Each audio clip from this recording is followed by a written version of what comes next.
ప్రభుత్వ నిబంధనలు కాగితాలకే పరిమితమయ్యాయి.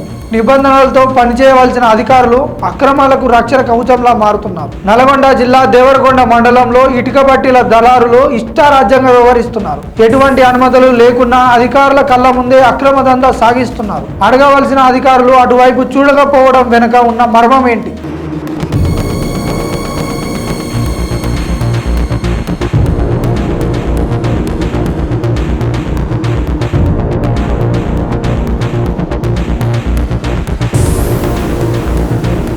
నిబంధనలు గాలికి. దేవరకొండ మండలంలో ఇటుక బట్టీలు ఏర్పాటు చేయాలంటే గ్రామ పంచాయతీ, భూగర్భ గనులు, కాలుష్య నియంత్రణ, రెవెన్యూ, విద్యుత్ మరియు అటవీ శాఖల నుంచి అనుమతులను తప్పనిసరి.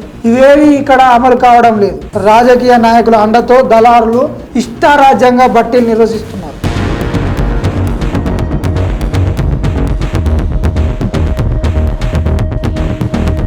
విద్యుత్ శాఖ ఔదార్యం. అసలు అనుమతి పత్రాలే లేకుండానే విద్యుత్ శాఖ అధికారులు 6 నెలల క్రితమే ఈ బట్టీలకు మీటర్లు మంజూరు చేయడం గమనార్హం. దీనిపై విద్యుత్ ఏఈని వివరణ కోరగా తనకు ఏమీ తెలియదని, తాను ఇన్ఛార్జిగా ఉన్నానని చెప్పడం అధికారుల అసమర్థతకు అద్దం పడుతుంది. ప్రభుత్వ నిబంధనలు తుంగలో తొక్కి దళారుల తలాయిలకు అధికారులు దాసోహమయ్యారా అన్న అనుమానాలు వ్యక్తమవుతున్నాయి.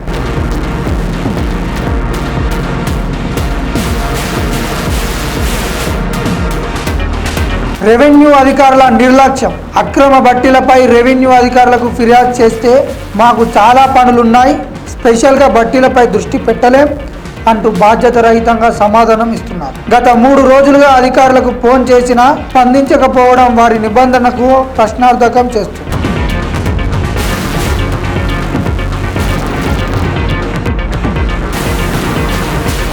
గాలికి కార్మికుల భద్రత. కార్మిక శాఖ అధికారుల పరిస్థితి కూడా ఇలాగే ఉంది. బట్టీల్లో పనిచేసే కూలీలకు ఎటువంటి భద్రత లేదు. వారి కార్మిక కార్డులు లేవు.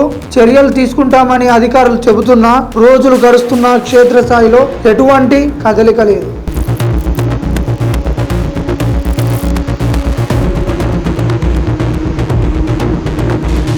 ఉన్నతాధికారుల మౌనం. కంచె చేను మేసినట్టుగా రక్షణ ఉండవలసిన అధికారులే మాఫియాకు కొమ్ము కాసుకుంటున్నారు. మండల స్థాయి అధికారులు కేవలం కార్యాలయాలకే పరిమితమై దళారులకు అండగా నిలుస్తున్నారని స్థానికులు మండిపడుతున్నారు. ఇప్పటికైనా జిల్లా అధికారులు స్పందించి దేవరకొండలో సాగుతున్న అక్రమ ఇటుక బట్టీలపై ఉక్కుపాదం మోపాలని ప్రజలు డిమాండ్ చేస్తున్నారు.